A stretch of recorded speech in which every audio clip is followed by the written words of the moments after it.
আজ মায়ামিতে ইংল্যান্ডের মুখোমুখি হবে ফ্রান্স, কিন্তু ম্যাচটির আগে ফরাসি শিবিরে নেই কোনো উৎসবের আমেজ, বরং দুই দলই যেন এই ম্যাচটি এড়িয়ে যেতে চাচ্ছে। এক ম্যাচ আগেও যেখানে ছিল ফাইনালে ওঠার স্বপ্ন, সেখানে এখন লড়াই করতে হচ্ছে তৃতীয় স্থান পাওয়ার জন্য।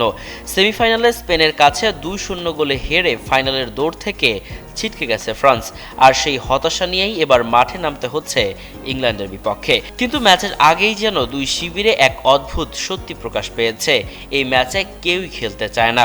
ফ্রান্সের বিদায়ী কোচ দিদিয়ার দেশাম বলেন, ইংল্যান্ড এই ম্যাচটি খেলতে চায় না, আমরাও চাই না, কিন্তু বাস্তবতা হলো আমাদের এখন এখানে লড়তেই হবে। আমাদের উঠে দাঁড়াতে হবে। স্পিড সকল অন্যায়ের বিরুদ্ধে রুখে দাঁড়ানোর এনার্জি পার্টনার। ফাইনালে উঠতে না পারার কষ্ট, স্বপ্নভঙ্গের যন্ত্রণা সবকিছু পেছনে ফেলে এখন শেষবারের মতো ফ্রান্সের ডাগআউটে দাঁড়াবেন দিদিয়ের দেশাম। দীর্ঘ এক অধ্যায়ের শেষটা জয় দিয়ে রাঙাতে চান তার শিষ্যরাও, তারা হাল ছাড়তে নারাজ। ফরাসি ডিফেন্ডার ইব্রাহিমা কোনাতে জানিয়ে দিয়েছেন, দলের কেউই এই ম্যাচটি খেলতে চায়নি, কিন্তু দেশাম ফ্রান্সের জন্য যা করেছেন তার প্রতিদান দিতে চান তারা শেষ একটি জয় দিয়েই।